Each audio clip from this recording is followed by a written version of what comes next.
बिस्मिल्लाहिर्रहमानिर्रहीम। आज हम आपकी खिदमत में एक सबक आमोज अफसानवी किस्सा लेकर हाजिर हुए हैं। किस्सा है एक शख्स की सबसे छोटी बेटी का। छोटी बेटी अपने बाप का घर क्यों छोड़कर चली गई और किस तरह उसकी एक बादशाह से शादी हो गई।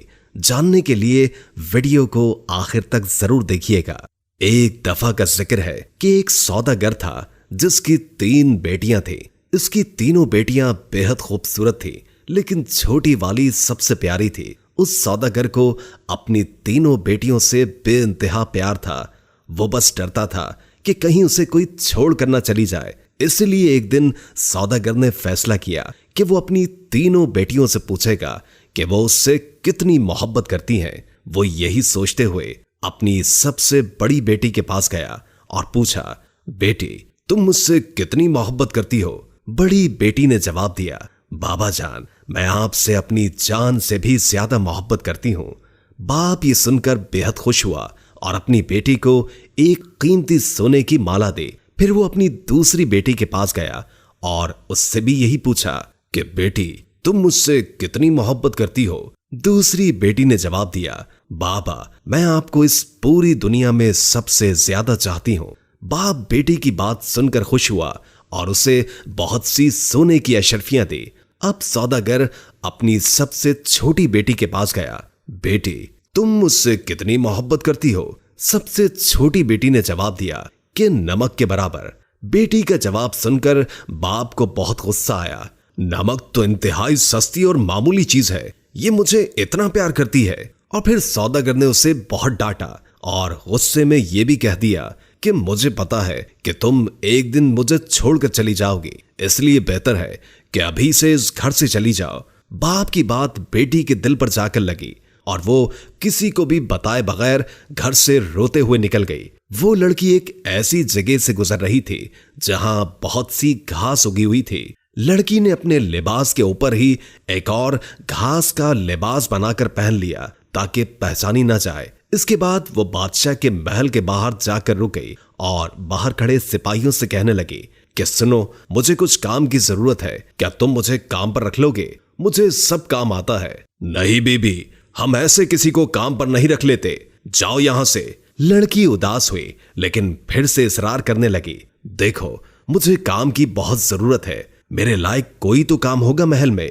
इससे पहले कि सिपाही इनकार करता, एक बावर्ची उनके पास आकर खड़ा हो गया। उसने शायद लड़की की बात सुन ली थी। उसे लड़की पर बहुत तरस आया, इसलिए उसने लड़की को अपने साथ रख लिया। बावर्ची ने उसे सारे काम समझाए और उसे उसके सोने की जगह भी दिखा दी जहां और भी औरतें थी। किसी को उस लड़की का नाम तो नहीं मालूम था, तो उसका घास वाला लिबास देखकर सबने उसका नाम घसियारी रख दिया। अगले दिन महल में हलचल मची कि बादशाह एक बहुत बड़ी तकरीब का इनेकाद कर रहे हैं, उसमें हर कोई शरीक हो सकता है। तमाम मुलाजिम औरतें अपने आप को संवारने में लग गई। जब तकरीब का दिन आया तो घसियारी ने जाने से इनकार कर दिया और कहा कि उसकी तबीयत ठीक नहीं है, और फिर सब उसे आराम का कहकर चले गए। कुछ ही देर के बाद घसियारी उठी, अपना घास वाला लिबास उतारा और एक खूबसूरत सी पोशाक पहन ली जो वो अपने साथ लाई थी, और फिर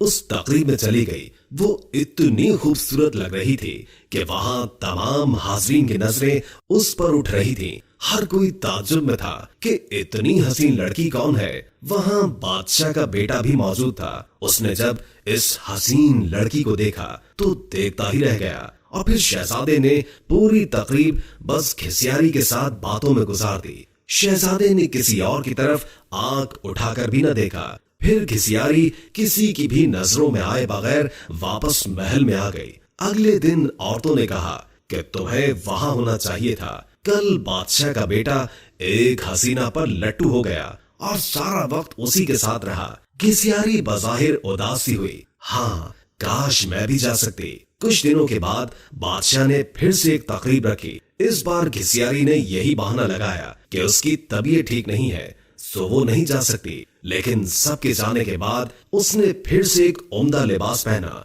और तकरीब में चली गई। शहजादा उसे देखकर बहुत खुश हुआ और एक कीमती अंगूठी उसे तोहफे में दे दी। फिर तकरीब खत्म होने से पहले ही वो वापस महल में आ गई। दूसरी तरफ बादशाह का बेटा सौदागर की इस छोटी सी बेटी पर फिदा होकर रह गया था। उसने फैसला किया था कि वो अपने बाप से इस लड़की का जिक्र जरूर करेगा। अब अगली तकरीब शहजादे ने खुद जानबूझकर रखवाई ताकि वो इस लड़की से मिल सके, लेकिन इस बार घिसियारी न आई। शहजादा उदास हुआ।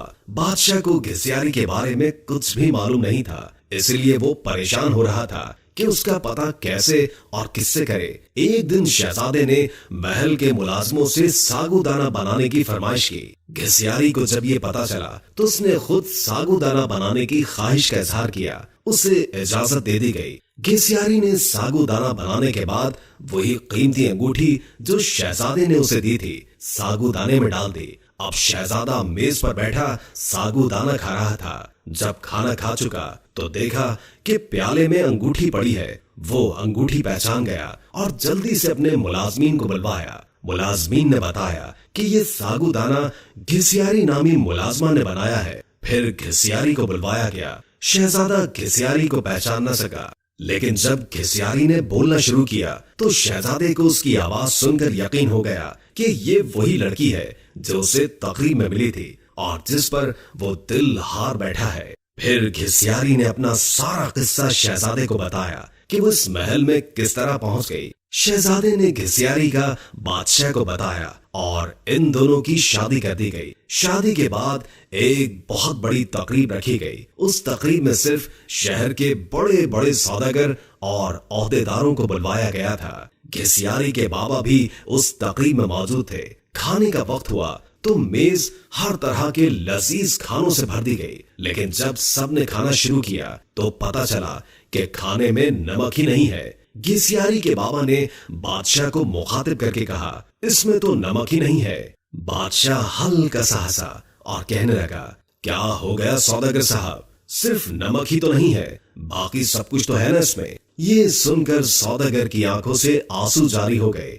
बादशाह ने उसे ताजुब से देखा और पूछा कि जनाब आप रोने क्यों लग गए। सौदागर ने कहा, आज मैं अपनी बेटी की बात समझ गया हूँ। खाने में नमक ना हो तो चीज बदजायका हो जाती है, चाहे उस खाने में और कितने ही कीमती मसाला जात पड़े हों, लेकिन नमक के बगैर खाना कुछ भी नहीं। फिर सौदागर ने अपना किस्सा बादशाह को सुनाया और कहा कि मेरी बेटी मुझसे नाराज होकर चली गई है। मैंने उसे बहुत ढूंढा लेकिन वो नहीं मिली। मैं उसकी तरफ से बहुत परेशान रहता हूँ। सौदागर ने बादशाह को अपनी बेटी का हुलिया बताया तो बादशाह ने घिसियारी को बुलवाया और अपनी बेटी को सही सलामत देखकर बाप की खुशी का ठिकाना ही न था। सौदागर ने बेटी को गले लगाया और उससे माफिया मांगता रहा। दोस्तों, वीडियो अच्छी लगी हो तो लाइक करके शेयर कर दें और कोई अच्छा सा कमेंट कर दें। अल्लाह ताला हम सबको अपनी हिफ्ज़ व अमान में रखे।